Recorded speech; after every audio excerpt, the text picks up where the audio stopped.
ndugu zako na nyumbani mwa baba yako hata nchi nitakayo kuonyesha wewe. Dieu bénisse la lecture de la parole. Amen. Nous pouvons nous asseoir. Abariki usomi wa neno uketi. Amen. Amen. Et aujourd'hui, leo nous allons entamer le deuxième point. Tutaanza nukta ya pili. La prédication, l'appel d'Abraham. Ya wito wa Ibrahim. C'est ce point que j'ai intitulé Va-t'en de ton pays. Nenda toka nchi yako. Amen. Amen. Va-t'en de ton pays. Nenda toka nchi yako. Nous avons vu dans la leçon passée, tuliona ndani ya usomi uliopita, selon la succession de ce verset ici, kufuatana na gisi vilifuatana na viliongozwa verset hiyo. Le point A devrait être ceci aujourd'hui, mais William Branham, lui, quand il prêche, il a pris ce point comme le deuxième point. Na hiyo nukta ya kwanza ingepashwa kwa hiyo ambayo tunataka kuona leo, lakini nani nabii Branham alipofundisha alionyesha hiyo nukta kama ya tatu. À cela nous prenons aussi selon la conduite de l'esprit, comme ça.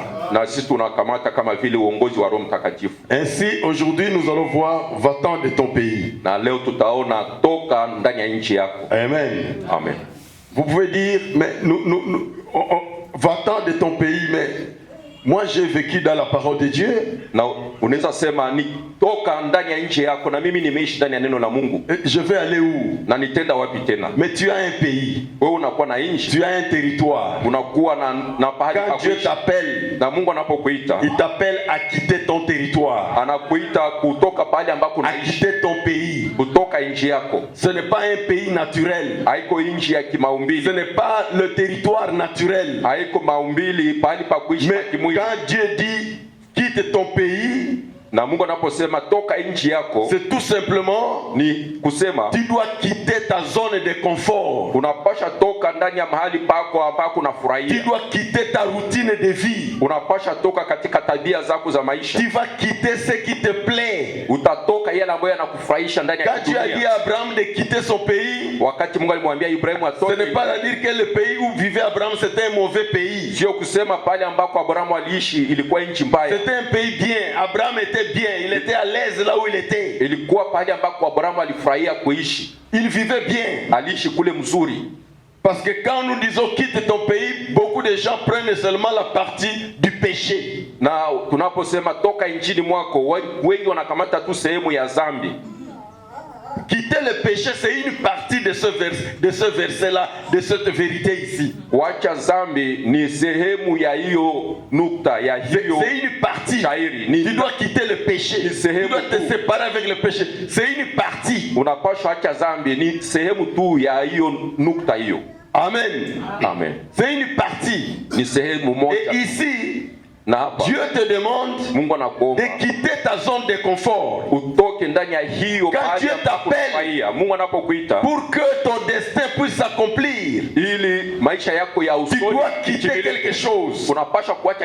Alléluia. Amen. Quand Pierre a été appelé par Jésus-Christ, il lui a dit quoi? Abandonne le travail. Je vais faire de toi pécheur d'hommes. Ce n'est pas à dire que le travail que Pierre faisait c'était le péché.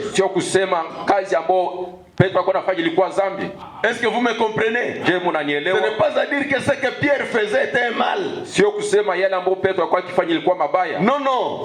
C'était bien. Il travaillait bien. Quand Dieu t'appelle, ce n'est pas à dire qu'il te fait quitter seulement le péché. Non. Il t'appelle pour autre chose. Alléluia. Et c'est là que nous ne voulons pas aller. Je ne vais pas entamer ici vraiment la dimension du péché. Mais je vais entamer ici cette nouvelle dimension. Où quand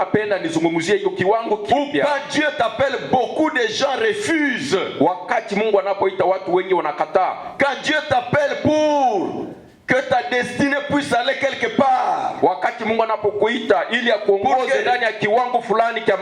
tu refuses, tu ne veux pas aller là-bas.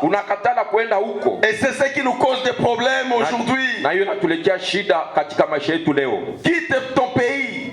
nchi yako. Quitte ta zone de confort, là où tu te sens à l'aise. Toka hapo ambako unajisikia vizuri. Je vais vous dire aujourd'hui, nitawaambia leo, vous êtes trop habitués. Umezoea zaidi venir à l'église, rentrer à la maison. Venir à l'église, rentrer à la maison. Prier le matin, prier le soir.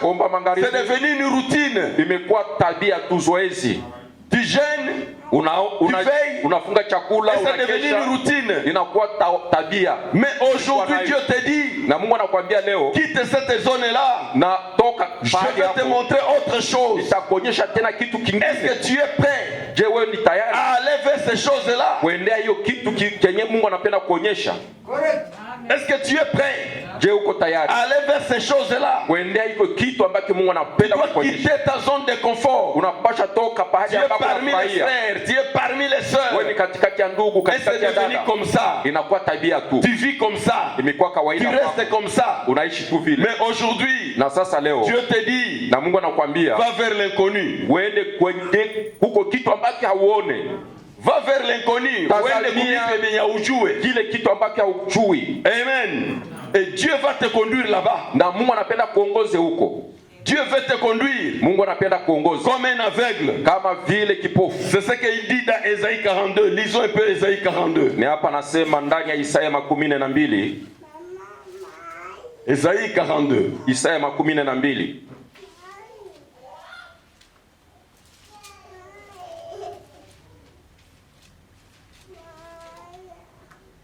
Ésaïe 42, il nous dit ceci. Isaya 42 nasema hivi. Écoutez, verset 16. Tusikie tusome shairi la 16.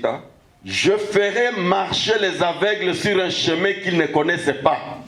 Na mimi nitawatembeza vipofu kwa njia ambao hawaijui. Je les conduirai par des sentiers qu'ils ignorent. Nitawatembeza katika njia ambazo hawazijui. Je marcherai devant eux. Je changerai devant eux les ténèbres à lumière. Na nitageuza mbele yao giza kuwa nuru. Et les endroits tortueux en plaine. Na bahali ambako kumegunjama. Voilà ce que je ferai, je ne les abandonnerai point. Na hivi ndio nitafanya na sitawaachilia. Amen. Amen. Dieu a dit. Mungu alisema. Aujourd'hui mes chers frères bien-aimés. Na leo ndugu na dada. Nous ne voulons pas être conduits par Dieu. Kuongozwa na Mungu. Nous ne voulons pas aller exploiter. Aller exploiter. Kwenda kutumikisha.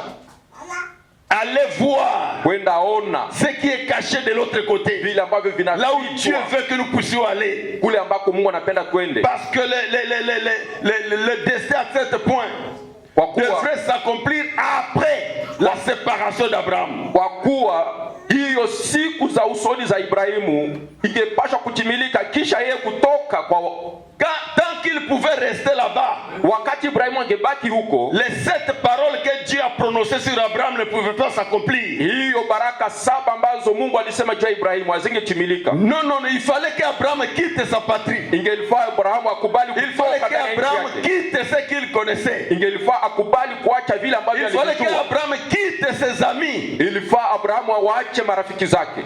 Et c'est ça la complication aujourd'hui. Na hiyo ndio inaleta mafarakano leo. Dieu dit je ferai marcher les aveugles sur un chemin qu'ils ne connaissaient pas. Mungu anasema nitatembeza vipofu kwa njia ambao hawajui. Est-ce que tu veux marcher avec Dieu sur le chemin que tu ne connais pas? Je uko tayari kutembea na Mungu kwa njia ambao aujourd'hui mon frère aujourd'hui est-ce que tu es prêt? Dada leo, ndugu leo, je uko tayari leo avec Dieu sur le chemin que tu ne connais pas? Ukubali kutembea na Mungu kwa njia ambayo wewe hauijui. C'est cela mes chers frères. Ndio ndugu na dada. Abraham était appelé à quitter. Abraham aliitwa kutoka son territoire.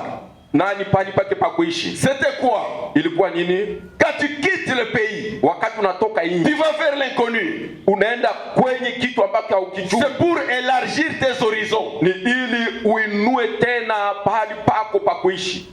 Les horizons. L'horizon c'est quoi? L'horizon c'est là où se terminent tes yeux. Horizon yako ni pale ambako macho yako yanaishia. Quand tu regardes comme ça, unapotazama huko, il y a un mur devant toi. Kuna kwa ukuta mbele yako. Tes yeux se limitent à ce mur là. Na macho yako yanashimamia kwa hiyo ukuta. N'est-ce pas? S'il n'y a pas de mur, kama hakuna ukuta, tu peux regarder jusqu'aux montagnes là. Utaona mpaka huko kwenye milima.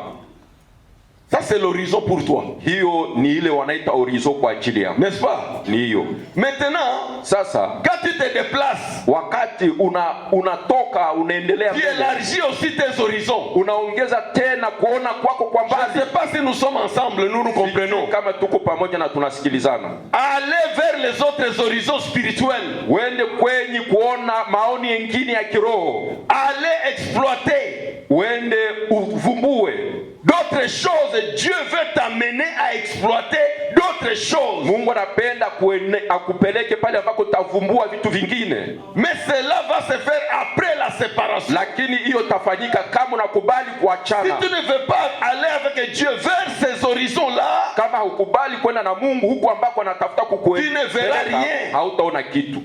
Amen. Amen. Ni kweli. Te séparer avec Dieu, ukiachana na Mungu, c'est étendre, c'est séparer avec ta patrie. Kuachana na nchi yako, c'est étendre tes limites. Ni pale utaongeza sasa mipaka yako. Ce sont des limites spirituelles. Ni mipaka ya kiroho. Tu vas les étendre. Utaongeza hiyo mipaka, utaisukuma pale. Mes chers frères, ne nous habituons pas à des routines spirituelles. Tusizoee matabia za kiroho. La routine spirituelle, hizo tabia za kiroho. Vous venez à l'église, unakuja kanisani, vous rentrez à la maison, unarudi nyumbani, vous priez le matin, unaomba asubuhi, vous priez le soir, unaomba magharibi, et vous pensez que Dieu se limite là. Unaoza kama Mungu anashimamia tu pale. Vous lisez la Bible, unasoma Biblia, vous allez à la montagne prier, unaenda kumlima kuomba, vous descendez, unashuka, c'est fini. Basi mon frère, ndugu, est-ce que le Saint-Esprit dans ta vie n'est pas en train de te dire de faire autre chose? Fanye kitu ingine? Amen. Depuis que tu es habitué à faire ça, est-ce que le Saint-Esprit ne t'amène pas à essayer autre chose? Et tu refuses. C'est ça le problème. Ça on n'a jamais enseigné. Ça on n'a jamais dit. Comment le Saint-Esprit peut me dire ceci? Mon frère bien-aimé, si tu es habitué, je prends seulement un exemple. Si tu es habitué à prier le matin et le soir, c'est tout. Peut-être le Saint-Esprit te dit, prie aussi à minuit. Est-ce que tu as déjà essayé? C'est un exemple. C'est un exemple. Est-ce que tu as déjà essayé ça? Tu ne veux pas. Tu ne veux pas. Quitte ta routine. Élargis tes horizons. Amen. Étends tes limites. Étends tes limites spirituelles. Que ça soit en tout, dans l'étude de la parole, dans le ministère, dans tout. Essaye de suivre le Saint-Esprit pour que tu puisses atteindre d'autres horizons spirituels dans ton ministère, mon frère.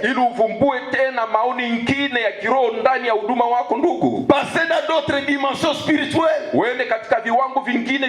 Alléluia. Amen.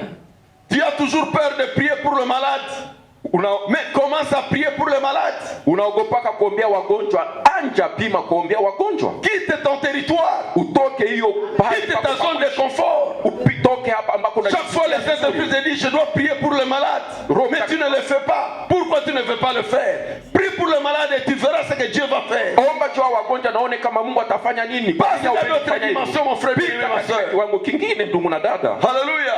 Nous avons été habitués à certaines choses dans l'église. Et nous pensons que c'est tout ce que Dieu dit. Dieu il est éternel. Quand nous faisons un système et nous nous habituons à ce système-là, c'est fini, il y a une routine qui s'installe. Et les églises dans les âges, ils sont allés dans le froideur. Parce que les églises se sont habituées à certaines choses. Et c'est pour cela que Dieu amène toujours un réveil. Pour les réveiller, pour dire non, ne vous habituez pas à ça. Il y a encore autre chose. Amen. Amen. Et Dieu Mungu dans l'église, ndani ya quand il y a une routine qui s'installe, ambao mmekuwa mazoezo ambao chaque fois le Seigneur amène encore un réveil pour que nous puissions étendre nos horizons, pour que nous puissions aller encore de l'avant, pour que nous puissions quitter notre zone de confort, parce que nous asseyons là-bas, nous disons c'est fini, nous disons nous sommes arrivés et nous demeurons là-bas. Dieu amène encore un réveil. Na Mungu analeta tena uamsho. Réveillez-vous. Anasema muamke. Vous ne pouvez pas rester comme ça. Amupashe baki hivi. La routine s'installe. Hiyo tabia et la froideur s'installe. Na ubaridi umeingia. Amen. Alléluia. Amen. Que Dieu nous aide, chers frères bien-aimés. Mungu atusaidie ndugu na dada. Est-ce que vous pouvez accepter d'aller avec Dieu vers l'inconnu? Écoutons le prophète qui dit, page 11. Appel d'Abraham, page 11. Page 11 ya wito wa Ibrahim. C'est le paragraphe 21b, deuxième partie. Il a dit, Abraham, sépare-toi de ta patrie. Achana na c'est une grande chose à faire, n'est-ce pas? Ni kitu kikubwa cha kufanya. Je veux que tu séjournes dans un pays étranger. Napenda uende uishi katika hiyo nchi ya kigeni. Tu n'as jamais marché dans cette voie auparavant. Ulikuwa hauyatembea hata siku moja. Mais je veux que tu te sépares afin que tu marches avec moi. Lakini napenda uachane ili utembee pamoja nami. Parmi un peuple étranger. Katikati ya qui ne parle pas une langue, qui parle une langue étrangère. Katika taifa geni ambalo linasema lugha geni. Et tu dois être un pèlerin, un étranger. Na utakuwa mgeni na musafiri. Et le voici, tout homme qui est né de l'esprit de Christ se sépare immédiatement du péché. Na kila mtu ambaye amezaliwa na Roho Mtakatifu anaachana. Le Saint-Esprit vous appelle carrément à sortir. Na Roho Mtakatifu anakuita kabisa. C'est une nature différente. Ni maumbili mapya. Voilà la deuxième partie de la séparation. Na hiyo ndio sehemu ya pili ya kuachana. Se séparer du péché. Kuachana na dhambi. Il dit Abraham, sépare-toi de la patrie. Asema ujitenge na taifa lako. Je veux que tu séjournes dans un pays étranger. Napenda uende ishi tena katika nchi. Tu n'as jamais marché dans cette voie-là auparavant. Haujawahi kutembea ndani ya hiyo njia kwa mbele. Alléluia. Amen. Tu n'as jamais marché dans cette voie auparavant. Haujawahi kutembea katika njia hiyo kwa mbele. La voie où Dieu nous amène. Huko hiyo njia ambayo Mungu anatuongoza. C'est une nouvelle voie. Hiyo njia mpya. On n'a jamais marché là-dedans. Hatujawahi kutembea katika njia hiyo. On n'a jamais été conduit par le Saint-Esprit auparavant. Hatujaongozwa na Roho Mtakatifu kwa mbele. Acceptez que le Saint-Esprit nous conduise. Na tukubali Roho Mtakatifu atuongoze sasa. Ce n'est pas par la lecture de la parole. Sio kwa kusoma Biblia. Que quand je lis, wakati naposoma, automatiquement, na pale papo, ces choses-là s'accomplissent. Na vitu vinatimilika. Non. Hapana.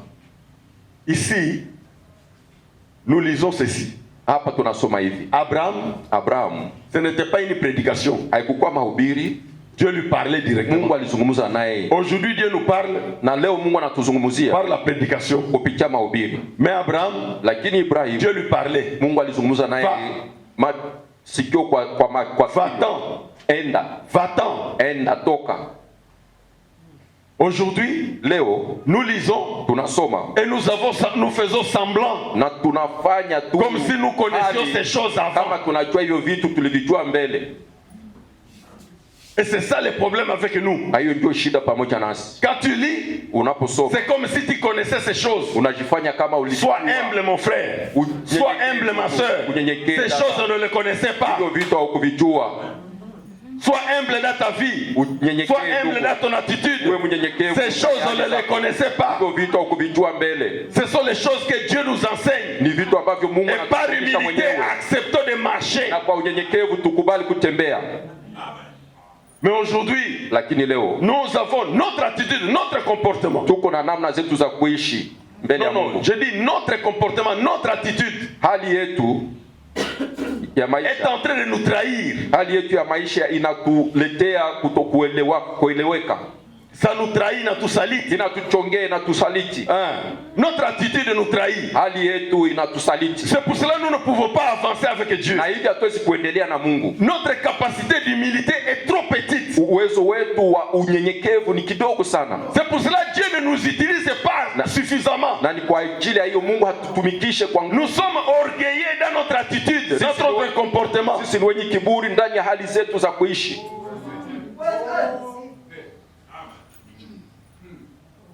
Nous ne sommes pas humbles dans notre attitude. Sisi hatuye kunyenyekea ndani ya maisha yetu. Nous sommes orgueilleux. Sisi ni wenye kiburi. Nous ne voulons pas Dieu. Hatupendi Nous ne voulons pas adorer le Seigneur. Hatupendi kumwabudu Mungu. Nous ne voulons pas lire la parole. Hatupendi kusoma neno. Notre comportement nous trahit. Na hali yetu ya kuishi inatusaliti. Même la prière, nous ne prions pas assez. Hata maombi hatuombe ya kutosha. Même la lecture de la Bible, on ne lit pas assez. Hata kusoma Biblia hatusome ya kutosha. Nous avons tous les programmes. Tumekuwa na mipango ya yetu. Joseph Branham qui a mis le programme de la lecture de la Bible pour toute l'année. Kunako mtumishi Joseph Branham alitia. Vous avez ça dans dans la table, dans vos téléphones. Na imekuwa ndani ya matelefoni zetu hiyo kawaida kusoma Biblia mwaka mzima. Dis-moi si lui-même un verset d'aujourd'hui. Na uniambie kama unajua ile shairi ya leo kama umeisoma. Est-ce que tu l'as lu? Je umeisoma? Il se passe un jour entier siku moja mzima sans que tu ouvres même la Bible. Bila wewe kufungua hata Biblia. Siku mzima haufungue Biblia. Est-ce que tu le sais? Je unajua? Il peut se passer même 2 jours. Tu n'as jamais lu la Bible. Inaweza pitika hata siku mbili hausoma Biblia. Est-ce que wapi? Je nasema uongo? Un jour, 2, tu n'as jamais ouvert aucune page de la Bible. Siku moja mbili hauyafungua hata un jour, 2, tu n'as même pas lu une brochure. Haukusoma hata kitabu hata moja cha mahubiri. Voilà les attitudes qui nous trahissent. Ni hivyo vitu ambavyo vinatusaliti. Voilà la trahison. Donc nous-mêmes nous trahissons. Nous sommes en train de penser que nous sommes quelque chose, mais nous sommes rien. Na sisi wenyewe tunaoza tumekuwa kitu fulani lakini sisi si kitu. Un jour passe. Siku moja inapita. 24 heures. Tu n'as pas ouvert ta Bible. Haufungue Biblia. Deuxième jour. Troisième jour. L'autre peut faire même une semaine. Na kunako wanaofanya hata juma mzima. Il n'a jamais lu la Bible. Hafungue hata kusoma Biblia. Et cette personne-là, na mtu yule, attendez maintenant quand il s'agit de faire une discussion. Mungoe wakati anapofanya ubishi. La personne va discuter. Mtu atafanya ubishi kabisa. Pourquoi? Tu es orgueilleux dans ton cœur. Ni mwenye kiburi ndani ya hali yako ya kuishi. Tu peux venir à l'église. Unaweza kuja kanisani. On chante. Tunaimba. Toi tu ne chantes pas. Wewe utaimba yako. On prie. Tunaomba. Toi tu ne pries pas. Wewe uombe. Mais tu penses quoi? Unawaza nini? Fils d'Abraham. Mwana wa Ibrahim. Tu marches avec qui? Unatembea na nani? On prie, tu ne pries pas. Banaomba wewe. On chante, tu ne chantes pas. Unaimba wewe hauimbe. Pourquoi? Kwa nini? C'est ton attitude d'orgueil. Hali yako ya kindani ya kiburi. En toi, majivuno ndani yako. Tu es orgueilleux. Wewe ndani yako ni mwenye kiburi. Tu te détruis toi-même. Lakini jue unajibomoa mwenyewe. Tu te détruis. Unajibomoa mwenyewe. Tu ne veux pas faire quelque chose. Haupendi fanya kitu fulani avec ton Dieu. Pamoja na Mungu wako. Tu te détruis. Unajibomoa mwenyewe. Que Dieu nous aide. Mungu atusaidie. Amen. Amen. Sépare-toi du péché. Achana na dhambi. Quand tu dois quitter ton territoire. Wakati unapotoka pali pako pa kuishi. Tu dois quitter ce que Dieu n'aime pas. Unapasha kuacha vile ambavyo Mungu hapendi.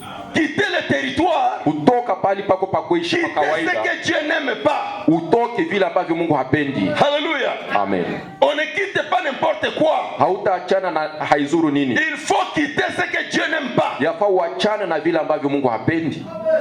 Tu vois? Waona? Tu quittes ce que Dieu n'aime pas. Unaachana na vile ambavyo Mungu hapendi. Et non pas. Hapana. Quitter tout. Kutoka vyote, kuacha vyote. Hapana. Quitte seulement ce que Dieu n'aime pas. Acha tu vile ambavyo Mungu hafurahii. Quand Dieu n'aime pas une chose, kama Mungu hafurahii kitu fulani, alors quitte cette chose. Uache, ukiache hicho kitu. Tu dois t'aligner sur la parole de Dieu. Unapasha tembea kuambatana na neno la Mungu. Maintenant il y a d'autres choses. Sasa kuna vitu vingine que les gens veulent quitter, ambavyo watu wanapenda kuacha. Que Dieu n'a jamais dit que ce sont des choses à quitter. Hata Mungu hayasema ya kwamba ni vitu vya kuacha. Amen. Tu quittes tout. Unaacha vyote. Non. Hapana. Tu dois te ranger derrière la parole. Unapasha kutembea nyuma ya. Quitter le péché. Waache dhambi. Le mal. Mabaya. Et le voici. Tout homme qui est né de Christ se sépare immédiatement du péché. Mtu yote ambaye amezaliwa na Kristo anaachana pale pale na dhambi. Saint-Esprit vous appelle carrément à sortir. Roho Mtakatifu anakuita kwa kuacha. C'est une nature différente. Inakupatia hali nyingine ya kuishi. Amen. Amen. Une nature différente. Anakupatia maumbili mapya. Mais malheureusement aujourd'hui, na sasa leo les gens ne veulent pas quitter le péché. Watu hawataki kuacha dhambi. Malheureusement.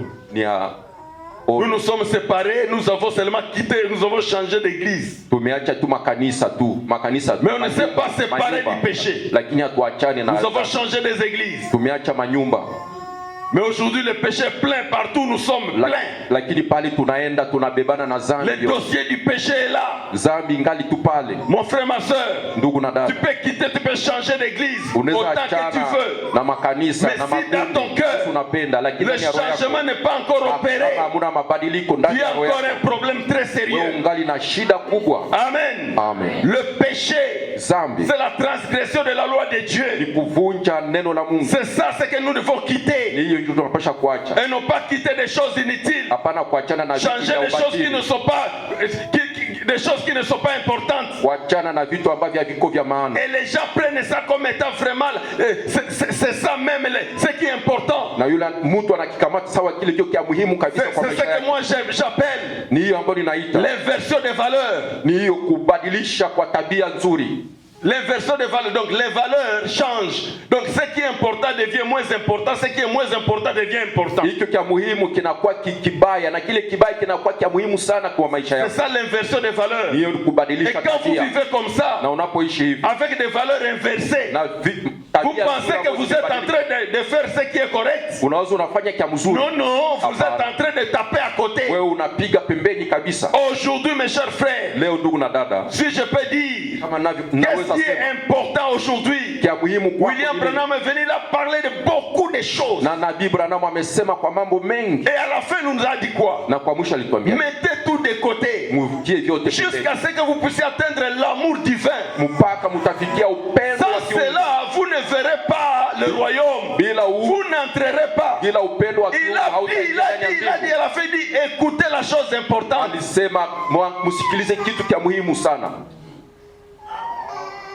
Ayez l'amour divin. Nous avons oublié l'amour divin.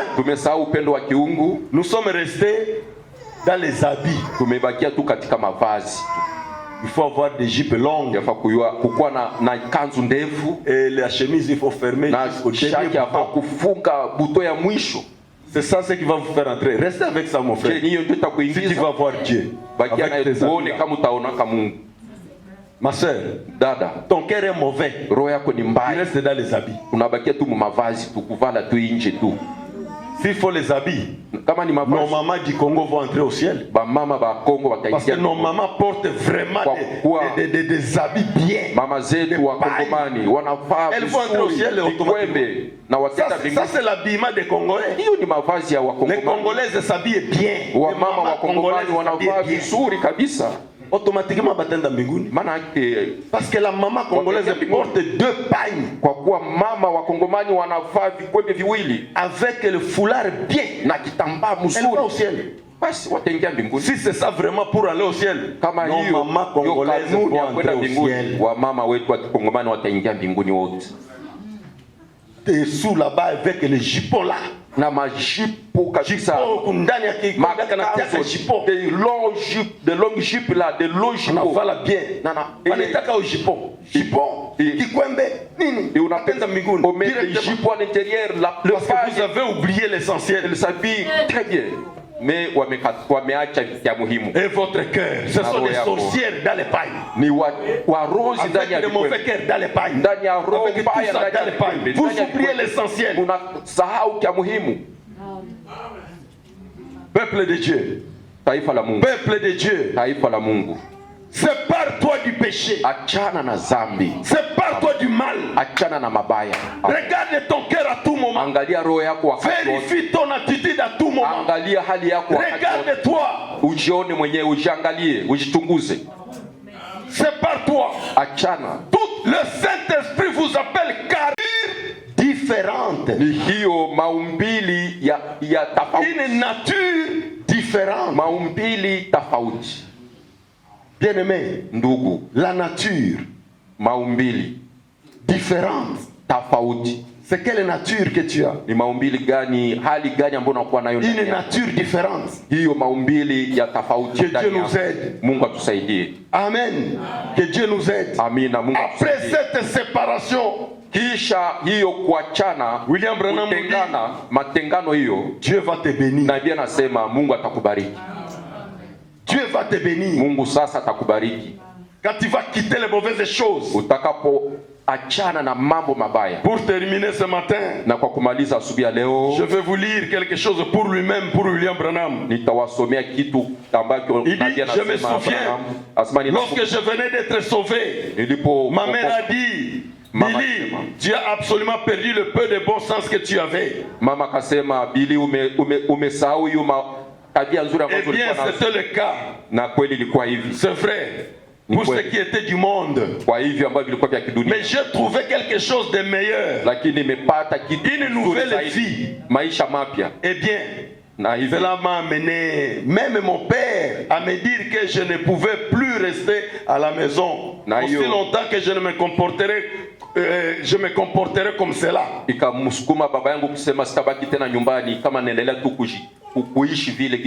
Mais Dieu m'a donné des pères partout dans le monde et des mères partout dans le monde, des amis partout. Cela rétribué des millions de fois dans cette vie et par la vie éternelle dans le monde à venir. La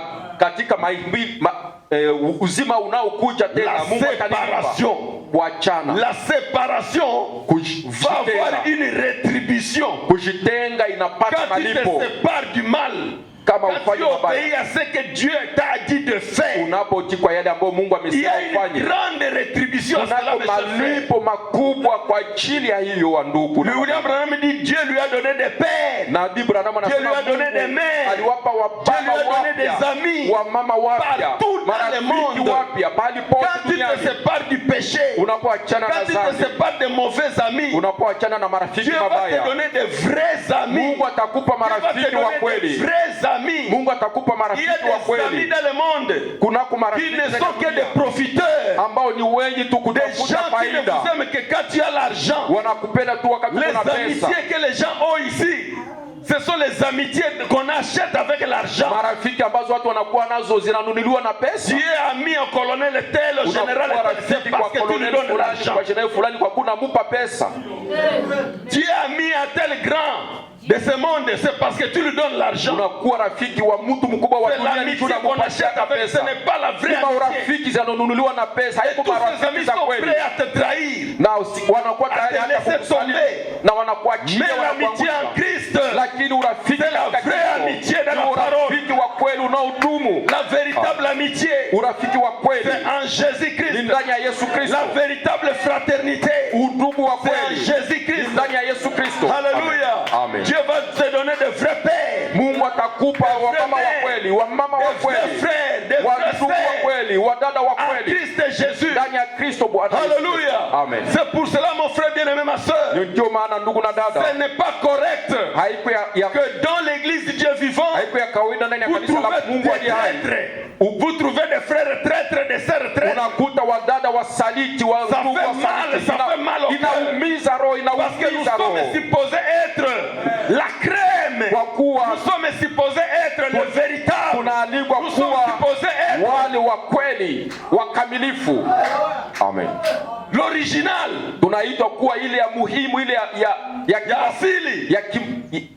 Ya asili. N'est-ce pas? C'est cela. Dieu nous donne des frères, des sœurs. William Branham l'a dit. Des frères. Vous allez les trouver en Christ. Mais dans le monde, il n'y a que des profiteurs. C'est tout. C'est tout. On est ami de celui qui a. Toutes les organisations que nous avons ici, nous les commerçants, le langage de fake, c'est l'argent. Tu n'as pas l'argent, tu es qui? On t'oublie. C'est tout. Alors tu vas dire que tu as des amis. Bon, les amis de fake qu'ils me comprennent, et moi je suis en train de prêcher la parole. Mais là-bas chez nous c'est l'argent. Tu n'as pas d'argent, tu n'es rien. Pour être conseiller là-bas, il faut avoir, tu cotises autant d'argent là, tu es conseiller. Kusudi wewe mshauri kule, hapo unakuwa mwenye kupana pesa kubwa na unakuwa mshauri kule. C'est l'argent. Ni pesa. Quelle amitié nous avons là-bas? Ni urafiki gani tunakuwa nayo kule? Tu ne donnes pas, on t'oublie. Kama haupane wanakusahau. Tu vas aller voir les matanga, les gens de fête vont venir, matanga. Wakati unakuwa na kilio, c'est toujours ton argent. Ile ambao watapana ni pesa zako ambazo unapanaka kule. Amen. Amen. Je vous dis, le monde n'a rien. Nawaambia ulimwengu haina kitu. Amen. C'est en Christ où il y a le véritable. Ndani ya Kristo ndio mnakuwa ya kweli. Si toi tu ne trouves pas le véritable en Christ, kama upati ya kweli ya muhimu ndani ya Kristo, il est temps pour toi encore de revoir. Ni wakati kwa ajili ya kukutazama, kuchunguza hali ya kuona, ta façon de croire. Chunguza namna ya kuamini. Parce que mon frère bien-aimé, ma sœur, chunguza ndugu na dada. Le problème n'est pas le message. Shida sio le problème n'est pas la Bible. Shida sio Biblia. Le problème c'est ta façon de voir. Ta façon de croire. Tu as cru comment? Umeamini neno la Mungu namna gani? Le message est là, la Bible est là, mais ta façon. Ton comportement spirituel. Tu te comportes comment devant cette parole? Tu te comportes comment devant la Bible? Alléluia. Amen. Amen. Amen. Amen. Est-ce que nous nous sommes compris? Va-t'en de ton pays. Toka nchi yako. Va-t'en de ton pays. Toka uende mbali na nchi yako. Le Saint-Esprit te dit, leo va-t'en de ton pays. Mtakatifu anasema toka enda mbali na nchi yako. Va-t'en de ton pays. Toka ndani ya nchi yako. Ta zone de confort. Toka ndani ya hali ya exploiter d'autres dimensions spirituelles. Enda tena katika viwango vipya vya kiroho. Amen. Amen. Si tu es prêt, kama wewe ni tayari, si tu es prêt, kama wewe ni tayari, allez exploiter ces choses, kwa kwenda kuvumbua tena kugundua hivyo vitu vipya. Et souvent, na mara mingi, pour terminer, kwa kumaliza, Dieu parle à toi en tant qu'individu. Mungu anazungumza na kila mtu kibinafsi. Dieu ne parle pas à toi d'une manière collective. Ndani ya kikundi kwa watu wote. Il n'a pas dit allez-vous-en. Hakusema mwende. Il a dit va-t'en de ton pays. Va-t'en. Wewe mmoja uende toka ndani ya nchi yako. Alors quand Dieu dit des choses comme ça, na wakati Mungu anasema vitu kama hivi, souvent on va voir le frère. Mara mingi utaangalia ndugu. Est-ce que bon, j'ai appris, j'ai une conduite ici. Nilipata uongozi hapa. Et Dieu veut me dire. Na Mungu anatafuta kuniambia. Non. Là déjà on fait une erreur. Pale umefanya kosa. Dieu t'a dit à toi. Mungu alikuzungumzia wewe. Et toi tu vas dire à wewe kibinafsi unaenda kumwelezea mtu mwingine. Et c'est fini. Na inaishia pale. Tout est dérangé. Unaharibu mpango wa Mungu. Tout est dérangé. Unaharibu yote. Tu es allé consulter quelque chose. Ulienda uliza mtu. Nous devons faire attention à notre cercle le plus proche. Kwa hiyo pali petu pa kuishi pa karibu. Mungu anapokuzungumzia. Nos amis et nos ennemis. Marafiki zetu na maadui zetu. C'est toujours ceux qui sont à côté de nous. Ni wale wanaokuwa pembeni yetu. Wanaotuzunguka. Est-ce que vous me comprenez? Je mnatuelewa? Nos amis et nos ennemis. Wa marafiki na maadui zetu. Ceux qui nous entourent. Ni kwanza wale wanaotuzunguka. Quand Dieu te dit une chose, Mungu anapokuambia kitu, la première personne à qui tu vas partager ça. Mtu wa kwanza ambao utamzungumzia hiyo. Si vous êtes marié, kama wewe unaolewa, c'est votre mari, ni mume wako wala ni mke wako.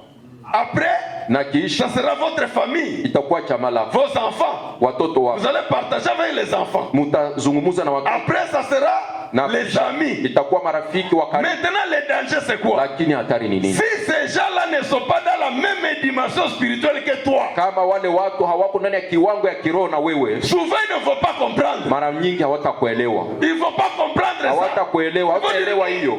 Toi tu amènes quoi? Unasema unaleta vitu gani hapa? Et c'est là le problème. Na hiyo ndio shida.